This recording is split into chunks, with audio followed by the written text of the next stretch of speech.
thank you to Francis for inviting me.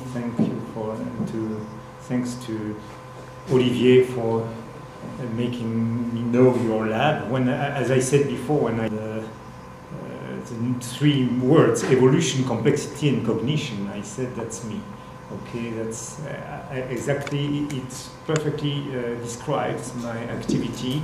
I'm working at Telecom ParisTech, which is what we call in France a grande école, which means that we have very good students.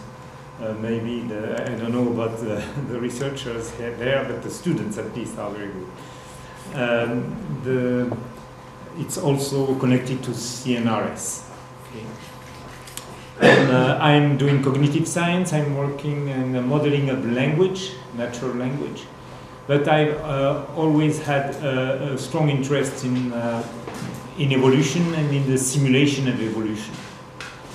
And recently, which means in the past 10 years or so, I've been more and more involved in the notion of complexity, because that's exactly what I'm going to talk about today, which is the relation between the notion of complexity and simplicity and the modeling of what people do with language. So don't hesitate to interrupt me. Okay, it's very strange to talk about language especially conversation, and which is something which is very interactive, and to be the only one who talks. So maybe we could make it more interactive. Yeah, we are used in our seminars to be very interactive. Okay, good. And you will not be afraid to interrupt. Okay, how much time do I talk? We'll be talking. If you get interrupted, you talk for longer. If you don't get interrupted, you talk for 1 hour. Okay, great. Okay, so I will start with this question, which is to me. So the question is, what do people talk about? Which is to me close to one of the biggest problems in science, at least one of the most interesting. And unfortunately, this question, this issue, has been overlooked by most scientists, just because it lies, just by chance, outside most of the disciplines. So one of the questions is, what makes a topic interesting to humans? And this is not linguistics, because in linguistics we don't care about what people talk about, because it's just content. It has to be ignored in order to just look at the form. It's not sociology, it's not sociolinguistics, because what most sociologists and sociolinguistics look at has more to do with who is speaking and not that much what they are talking about. It's not anthropology or ethnology, because when people are studying human beings far away, what they want to bring back are differences, not everyday chatter. Okay, imagine that someone comes back from a foreign country and says, okay, you know what, those people talk exactly about the same things as us. That doesn't make a good paper. Okay, so it lies outside of the scope of anthropologists most of the time. So this is still a very important issue, because it's what makes us human, what makes our lives worth living. Okay, what is interesting to us, and what are we talking about? And surprisingly, this issue has not been properly investigated. So I'm not saying that no one has worked on it, but compared to the huge efforts devoted to other aspects of language, it's the minor part. Okay, especially what makes a topic relevant. I can click on this, hopefully. What is relevance? So when we are, imagine that you are with friends and there is some silence at some point and you want to say something. The idea that we may have naively is that compared to what could be said, what is appropriate to say is almost the same thing. You are completely free in conversation, The only difference would be things which are impolite or okay. There is some kind of censorship that you put on yourself when you are with friends, when you are okay. But you feel so comfortable that you have the feeling that you could talk about anything and say anything. This is not at all the real picture. The real picture is much more like this. You must compute every utterance very precisely, otherwise you are considered insane or strange or worth avoiding. You could say that there are lamps in this room, or that there are trees outside, or that last year you met a guy who was 1 meter and 80 centimeters tall. And in each case, most people would consider it irrelevant, not interesting, and you would look at you as someone who is strange. But the semantics of your sentences is transparent. Okay, it makes sense from a semantics point of view, but it doesn't make sense from it's not relevant. Okay, so I asked my students to do this kind of experiment. Very difficult to do, but they did it. One of them said to his girlfriend, "The bean is green in Paris." Okay, all beans are green in Paris. And the girlfriend said, "What does it mean?" It's not a question about semantics. Semantics is obvious. But what do you say this? Another one at home said, a student of mine said in his home with parents and people, "The table is made of wood." Ok, dis donc, ça t'arrange pas de faire des études. You can do this kind of experiment every time you want. Very easy. Easy in principle, because there is a cost. I guess that after a week, your best friends will bring you to the hospital. Okay, for insane people. So remember that language is a high-stake activity, okay, in which you have a lot to lose. But how do we compute what makes something relevant or not? There is an underlying computation, and this is the kind of thing that I'm interested in. So, when I started with this a long time ago, I came to the idea that a good topic has to do with improbability, something which is improbable. And since I am working in the context of telecommunication, you know, low probability, Shannon, high information, it was too good, too beautiful. So I stuck to this idea during more than 1 decade.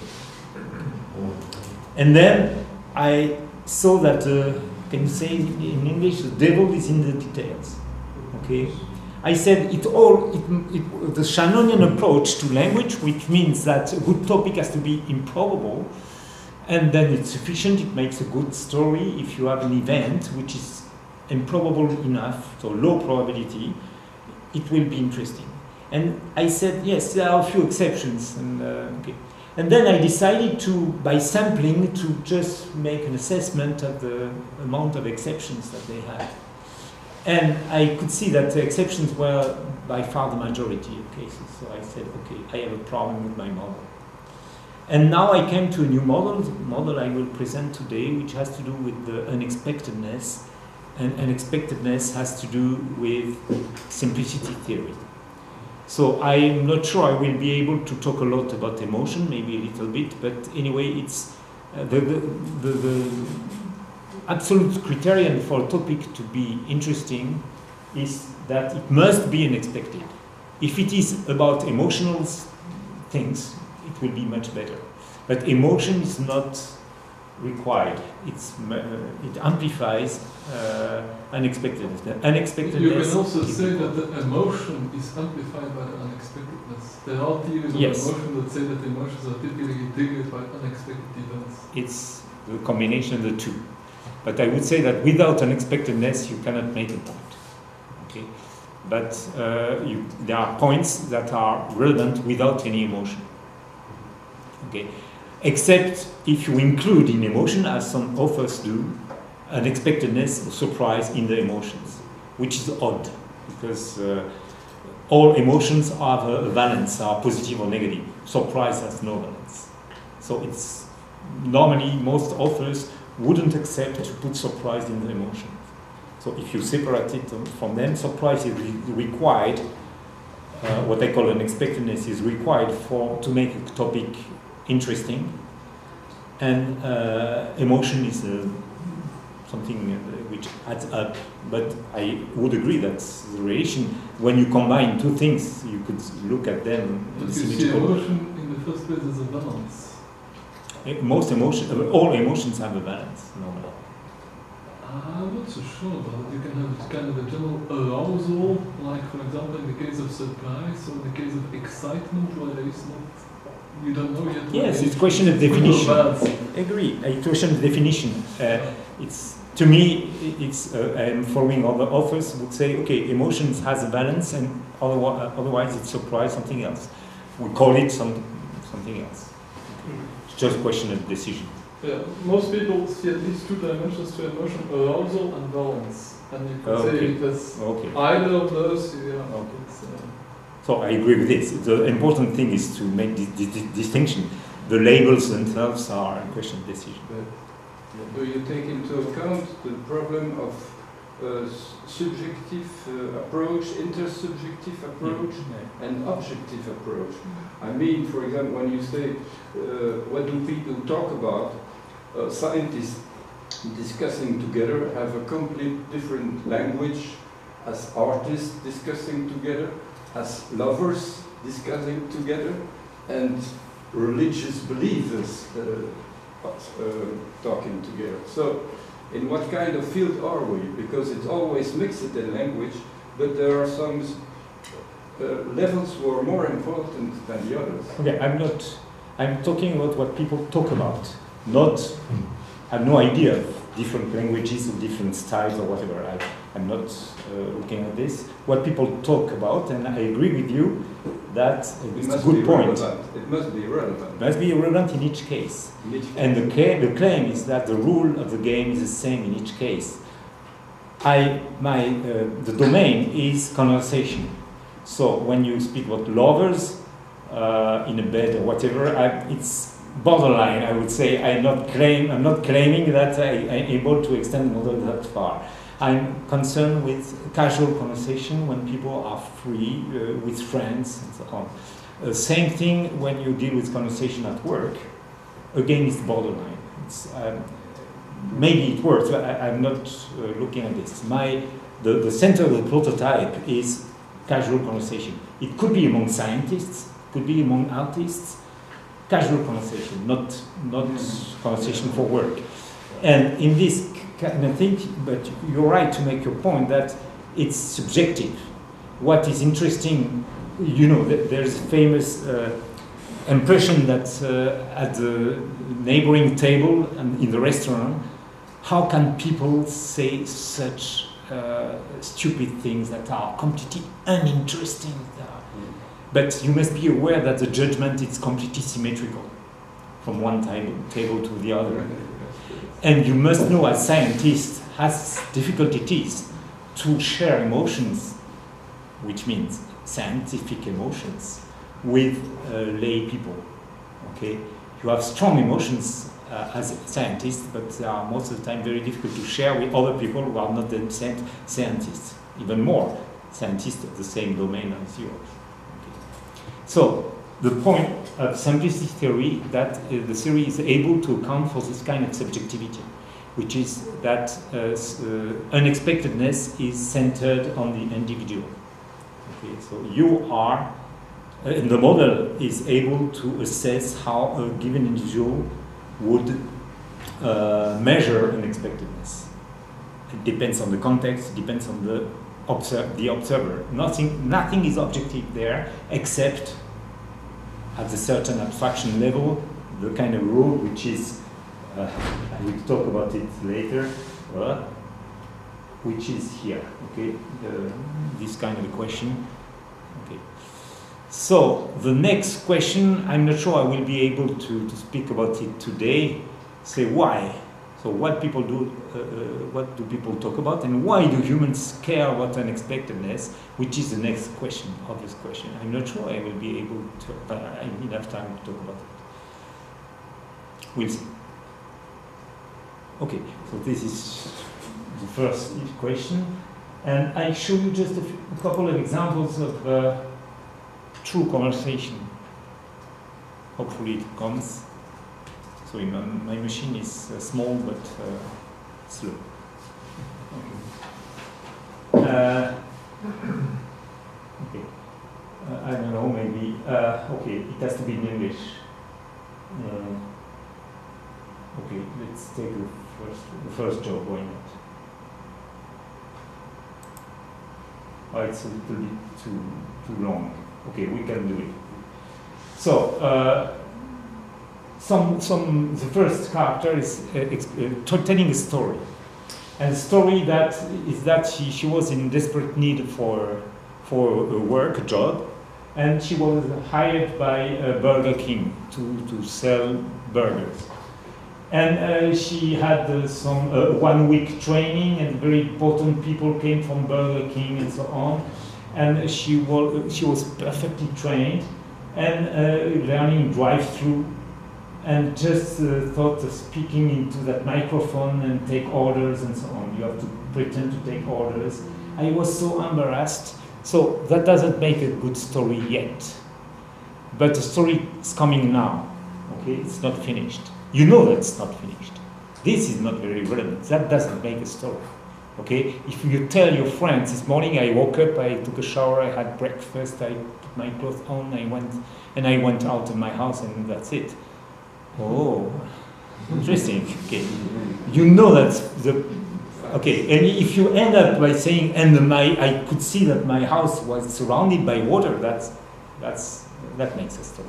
In this case, what comes next is that, and the first time I had to say welcome to, and she said welcome to McDonald's, okay, instead of saying welcome to Burger King.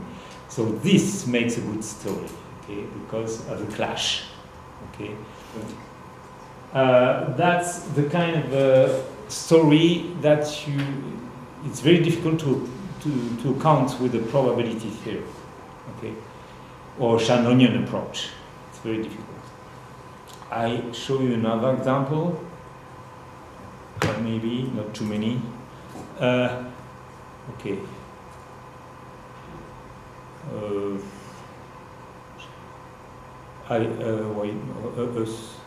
This one is funny because Julia and Shannon. Shannon is the first name. Okay. Same thing. Okay. Guess what happened last night? Two young girls discussing. And she tells a story that they were discussing last night, my brother and I. Okay, so the dad said, Julia, you got to pick up by yourself. And I said, well, if my brother doesn't have to, so the girl is seeing a difference between her brother and herself. So there's a special treatment for herself and so on. And so she and her dad got in a big fight and everything, you know.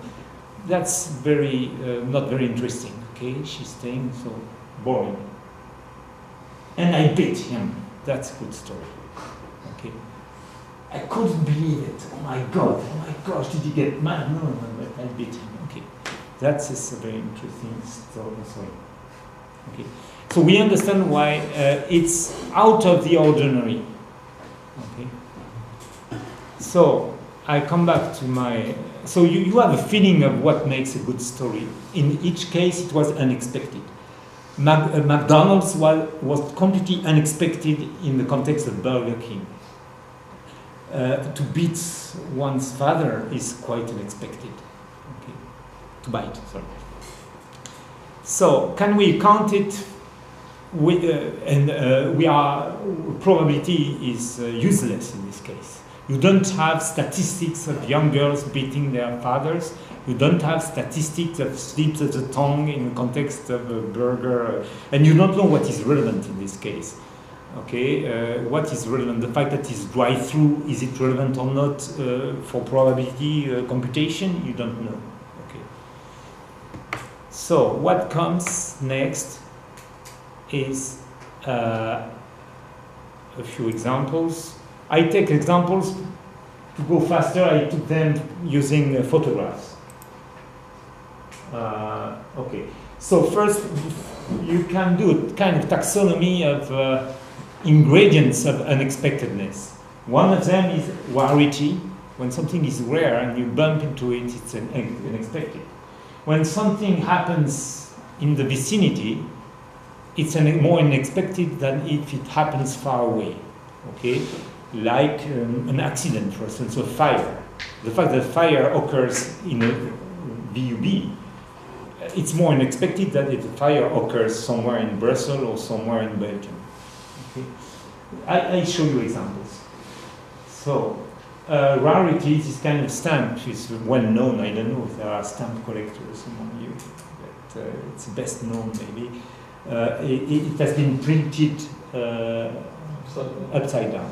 Yes, so it's very. So I asked for the price on the internet. You find that it's $200,000 worth. But I asked a philatelist, and he said to me that it's priceless. It depends. People may be able to pay millions of dollars to get one example. Okay, you can see here that it brings us closer to the notion of simplicity.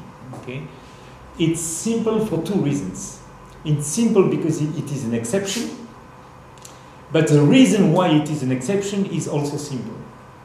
It's simple as well. Okay, upside down, very simple. Okay, remember Burger King, McDonald's. McDonald's may be the simplest way of saying something wrong.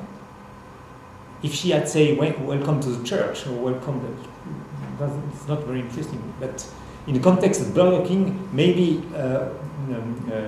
McDonald's was on the top list of the simplest concepts. Okay.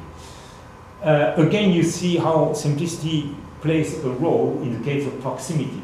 This is, especially for me, it was funny because I was giving this talk in Torino, in Italy, and I picked such exactly the same picture from the web, a tramway having an accident, and I came to via Po to give the talk, and I witnessed this. I had my phone, I took the photograph, I could change at the last minute the photograph, and then when I gave the talk, they all laughed. They recognized the tram, the street, which was the parallel street close to Via Po, and they were all laughing. So because it was very close geographically.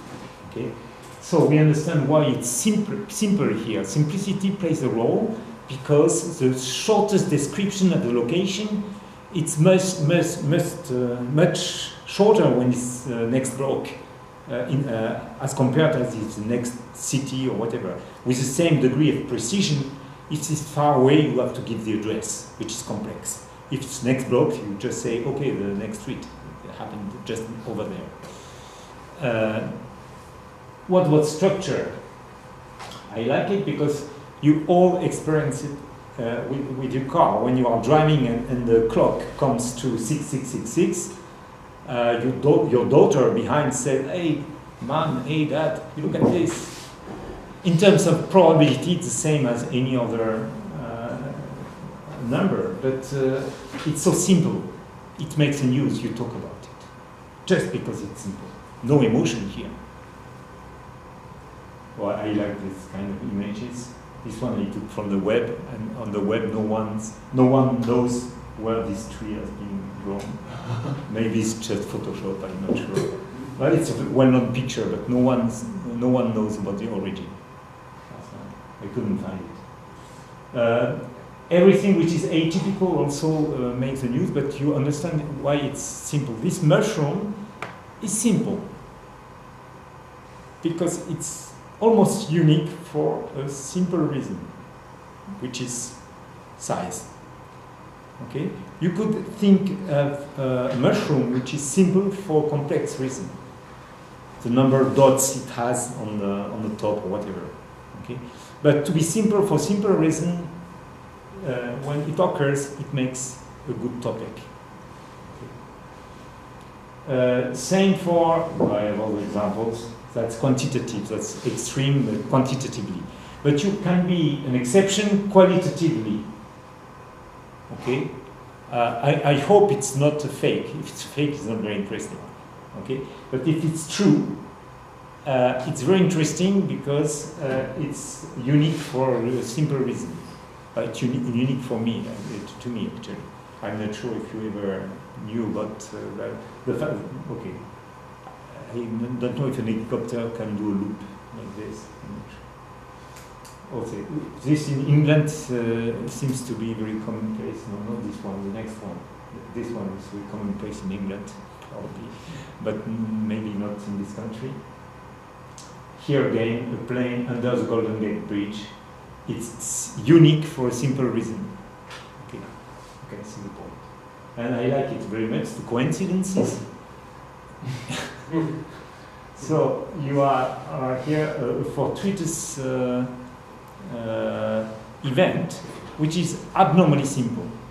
Okay, because you don't expect this kind of resemblance. So I come back to it in a moment.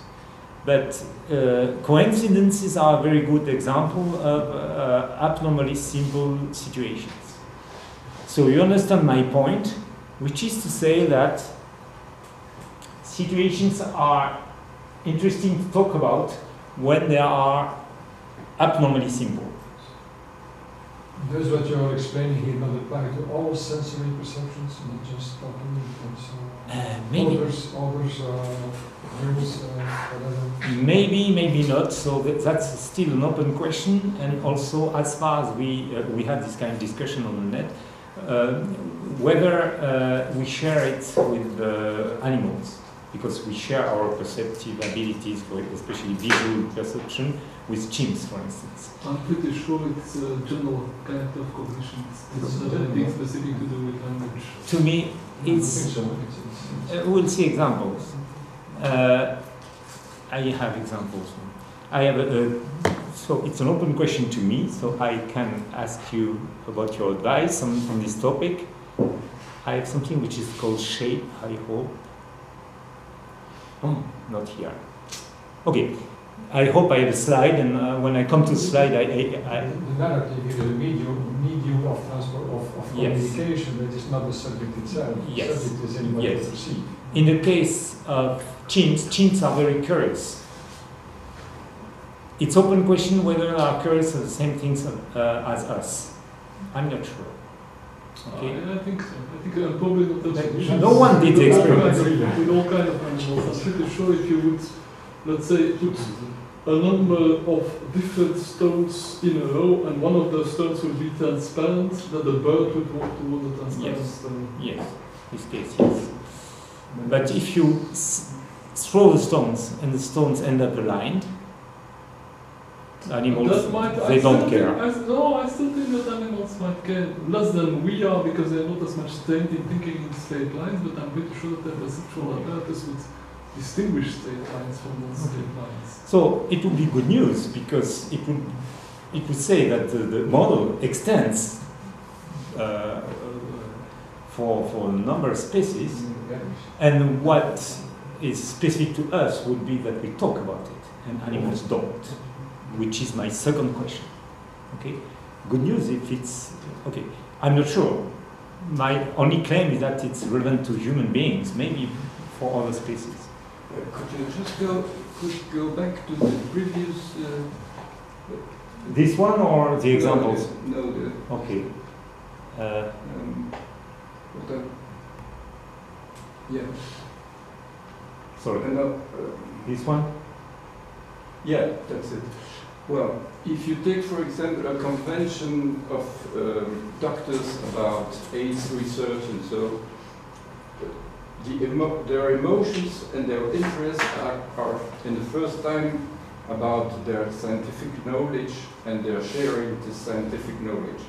At the dinner, maybe there is a doctor who is seduced by a nice girl and is talking about other emotions. Some doctors are female. Yeah. Okay, should be the Yeah. reverse. But what I mean, if you take, for example, what happened with our Nobel Prize today about the boson of Higgs, atypically and from a departure from norm, they are talking about scientific objectivity, but where the structure and the atypically field is just what is makes rarity and also the emotional narrative interest. Yeah. And that's the difference. Yes. Where we all Exactly are my mixing point. everything together. I don't like this taxonomy at all. My point is just that simplicity subsumes everything. Yeah. Here, that's my point. Yeah, yeah. Okay. I come to it now. Yeah. You will see. Yes, Tell me afterwards if. Okay. So I need a few concepts here. One of them is well known, of course, this concept of complexity.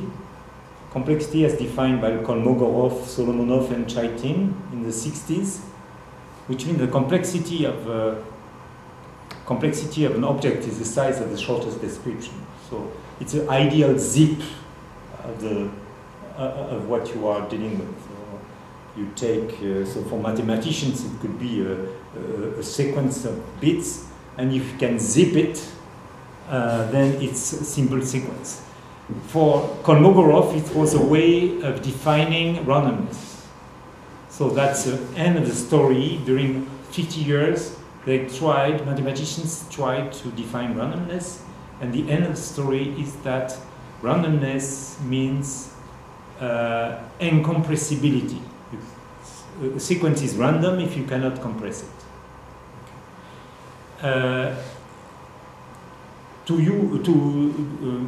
This is very important to me. It seems to me that it's very important. You mean by incompressibility the same as reduction? Yes, to find a way of describing it in a shorter way, by whatever means you want. But for mathematicians, yeah, they use a universal Turing machine, which is a technical ideal, a way of representing everything which is computable. So your description must be computable. Examples would be, for instance, the number pi. Number pi seems to be very, very complex. Okay, but no, I cannot write anywhere. So pi is very complex. I have somewhere. So there is something which is called complexity.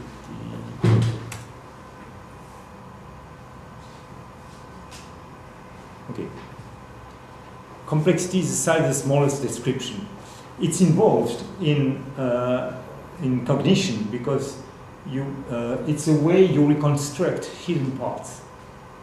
Okay, so you can see that when some part of a shape is hidden, then you reconstruct it not by the straight line, but using the principle of simplicity, which means that in this case, to complete the square.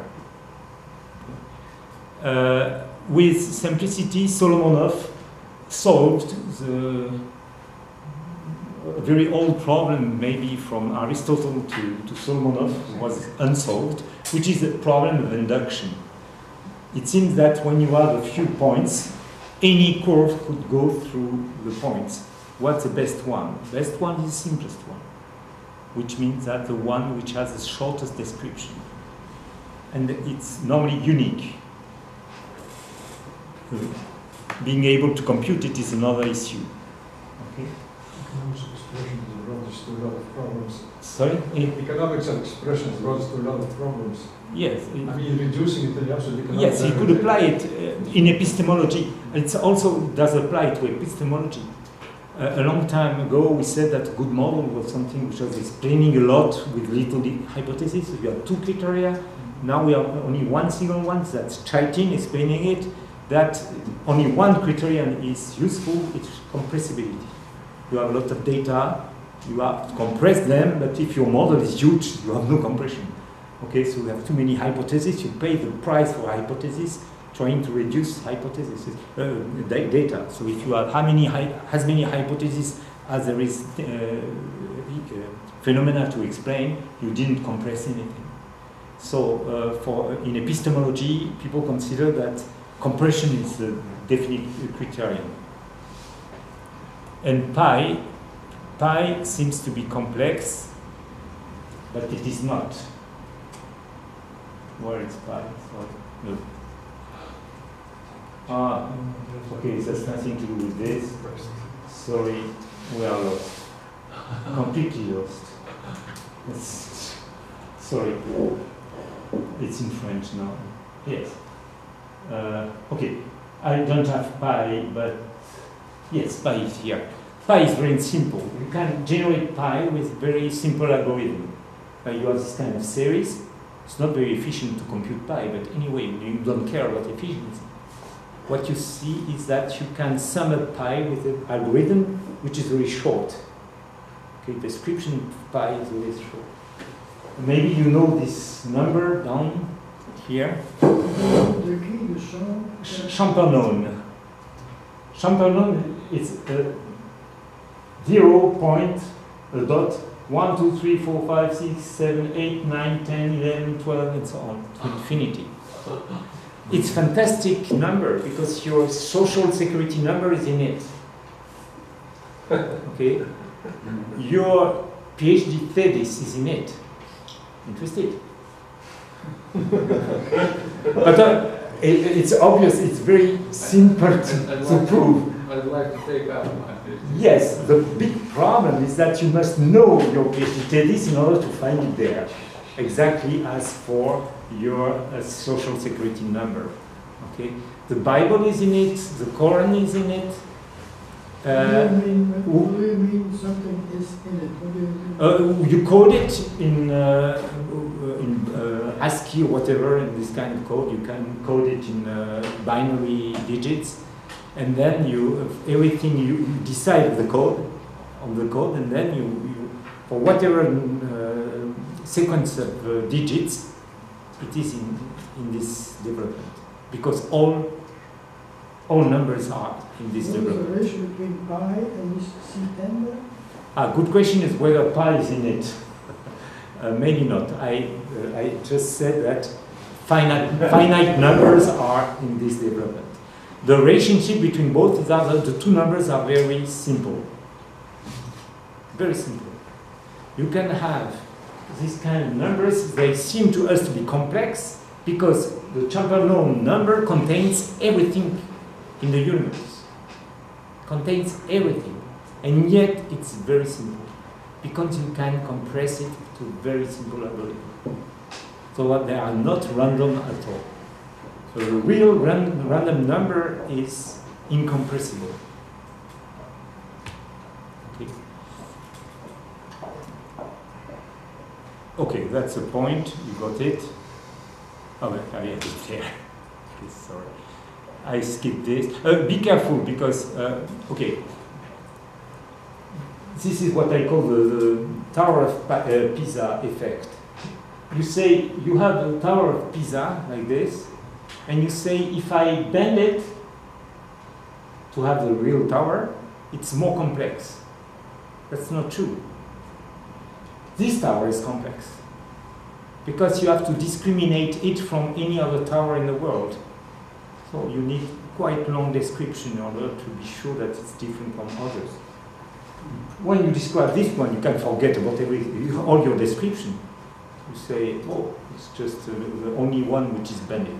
I bent. I said it to an Italian guy. He said, there are many bent towers only in Italy. So I said, oh, okay. I thought it was simple. It's complex at all. Okay, but maybe it's most famous in the top list. Okay. So that is your surprise effect. Yes, to me it was surprising. Yes. They're all the same. Yes, it has to be as long as okay. It has to be in this case. In case of Pisa Tower, it's why do tourists go and see it? Just because it's unique for simple reason.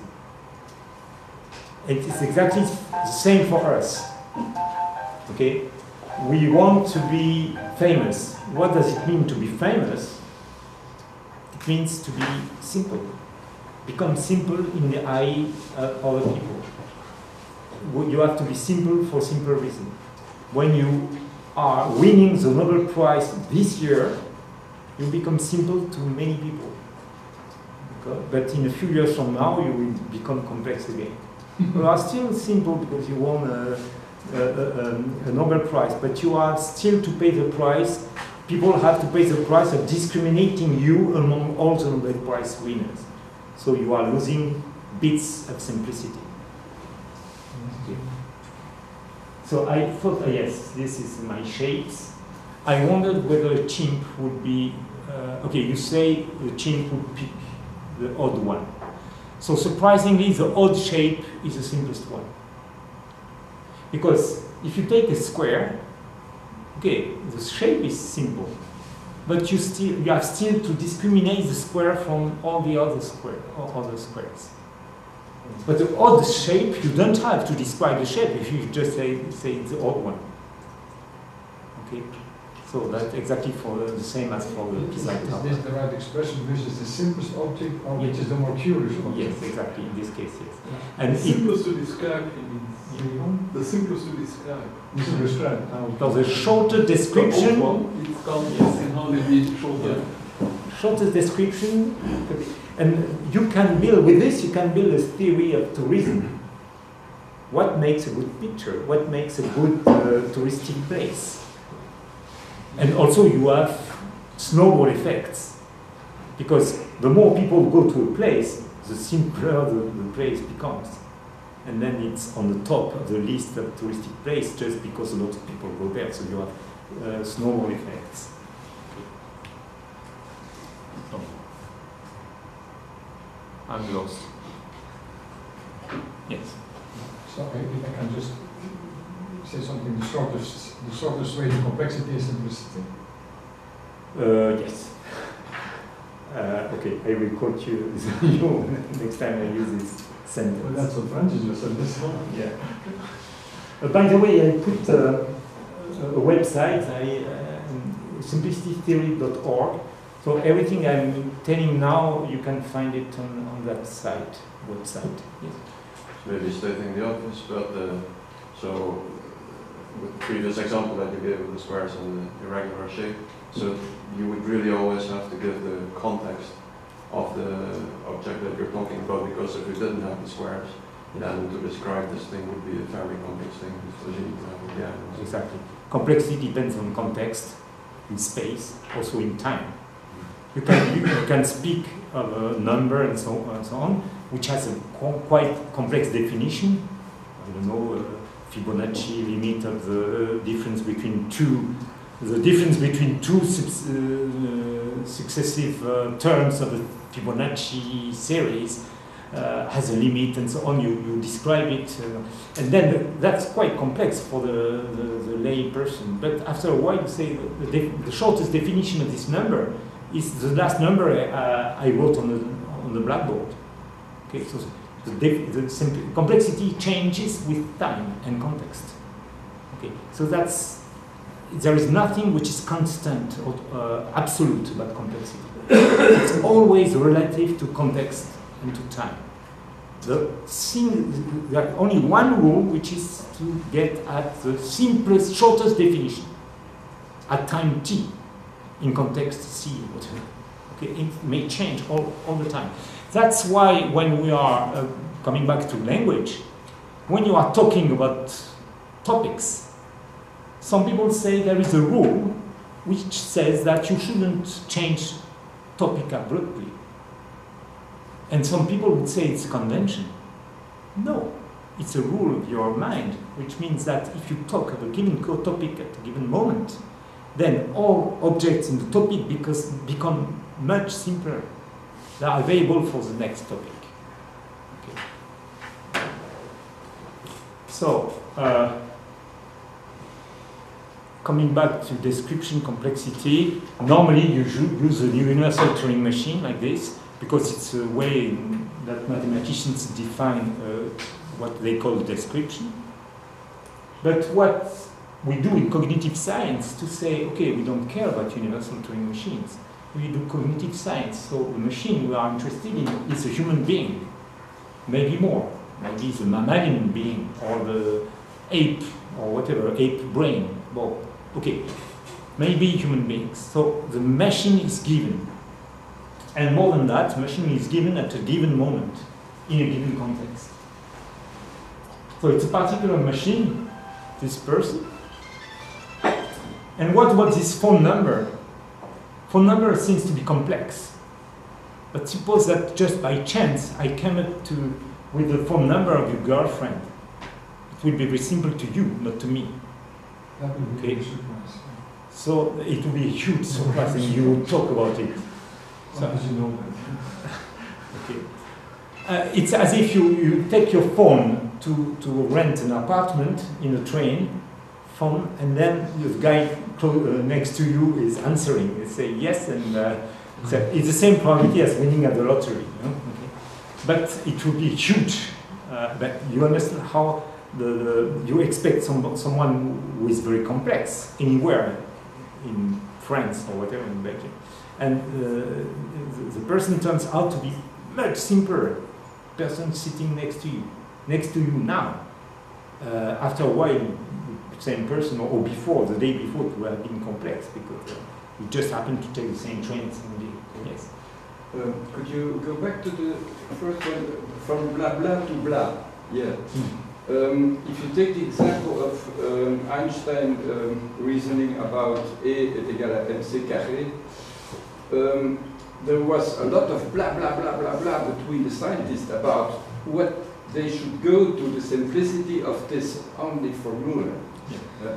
And so they exchanged advices about that, the feelings and intuitions and thoughts, just to go to the simplicity of what is real in the real world. Yeah. The problem in subjective feelings is that our values are always changing, and there is a turnaround of what we want to do and expect to do, while the rules of nature, they stay like they are for millions of years. Yeah. The laws of gravity are still the same as millions of years. And so maybe that's the difference in epistemology between static rules and changing rules in language for the description of complexity. See? Yes, your point is that when you are doing science, you are dealing with contexts which are much more constant. Yeah, for problem solving, your with values were always the same. Okay. While when you're in an anthropologist approach or a psychologist, the values are changing, our Yes. society is completely changed Yes. from the 19th century, and so this turnaround that Nietzsche described as going to other worlds and other feelings is because we feel differently than Yes. our ancestors. But maybe it's just because physicists were more successful or started before. Because what they did is to find constant rules. What we call gravity didn't exist before Newton. So the point is that once they have seen what is constant, then nature seems to be much simpler. Same in humanities. Yeah. We have to look at what is simple in cognitive science. There is no reason why human brains should be so complex. We would like them to be very complex, especially as compared to chimp brains. But as we said, chimps, the difference between the brain of chimp and the brain of human beings must be very slight. So there must be hidden simplicity there. We have to look at it. Yeah. We made it complex because we did not have a simple description. Yes. And so that's If we hidden. have not a simple description, Yes. we make it more complicated. Hidden simplicity means that you don't have the simple description yet. That's an act of faith. Maybe the simplest description doesn't exist. You don't know in advance. Or we may have indirect arguments. So here, okay. What I must do is to consider two notions of complexity. Otherwise, it doesn't work. So that was an improvement of the theory that made the concepts much clearer. You have to distinguish generation and observation. Yes. What stands for S? S is just a situation, a state of affairs. So Okay, state of the world, whatever. Okay, situation. W stands for world. Okay, everything here is cognitive. There is nothing objective. But as an observer, you must have an idea about how the world works. For instance, if you see I have beautiful videos about magic. Okay. People do magic tricks. I could see one of them. I have a video, fantastic. The guy is moving his hand and then coins appear there and so on. You have no idea how it's possible. And of course, you believe that since it's on YouTube, there is no stupid trickery, video trickery, because there is an audience and people are amazed. So you think that it's for real. So there is a trick. And why is it amazing? Because you have a reasoning that says that it shouldn't be so. So you know how the world behaves normally. And when there is something which is like magic, you know that there's something wrong with it. That's a proof that you have preconceived ideas about how the world works, which means that you can compute the complexity of a situation, which means the shortest description that you must give to the world for it to produce a situation.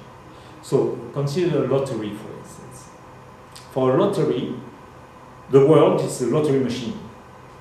And you know that there is a complexity, so you may say, okay, to a certain draw, like, 10, 12, 21, 27, 32, 44, you say, okay, it's so complex that I would say that the complexity that I must give to the world for it to produce this draw is to give it the solution. Okay, I have no way of an alternative would be to give forces that each ball has to receive in order to be the first in the hole and so on. It's the same as giving the numbers. Okay, so that's the complexity of generating the event. Okay, the same for each draw. But just imagine that 1, 2, 3, 4, 5, 6 comes out of the lottery. Generation is still the same, but the description is much shorter. So you have a gap between generation and observation. This makes the news. So you need the two terms to have the news. If you think that there is some cheating behind, you are not amazed. Okay, because you know that, oh, you did it. Okay, so what makes the news is a complexity drop between generation and observation. So let me illustrate it. So some people call it randomness efficiency. It's complexity drop. So here I have an example of a lottery. Some kind. You have a sphere, and you put your finger somewhere. Here, you put your finger there, or it's only one which is colored, and you play the game. And what happens? Oh, fantastic! That's amazing. Okay. That's complexity. The simplicity, the description complexity is very simple. It's only colored endpoint. Okay. But the complexity of generation is 1, 2, 3, 4, 5 bits. So you have to give 5 bits to the world for it to produce this result, because you have 5 decision points. 5 bits. But if you have your finger already on the landing place, complexity is 0. So you have a complexity drop of 5 bits. If you convert it into probability, it makes 1 chance out of 32. So 5 bits are CW, complexity in the world, generation complexity. Imagine that you have 2 colors. Then you are losing 1 bit. You say yellow. On my screen it's yellow at least. So if you say, you have to say first that there is a color and it's yellow. Okay? So So actually you have three colors, yellow, green and no color. Okay. And if it had landed on a green one, you would have lost one more bit because you have to discriminate between the two green landing sites. Okay, so you see how it works. In this case, the CW is always the same, 5 bits. The description can change depending on whether there are several colors, and if you have a color, you have maybe still to pay the price for discriminating. And then it becomes more and more boring. It's more interesting when you have a gap between the two complexities. So unexpectedness comes from the difference between what you expect. Yeah, sorry. Google is very good. You type unexpectedness and you ask for an image. Okay. So that's the difference between the generation complexity and description complexity. You have it, just for instance, when you have a fortuitous encounter.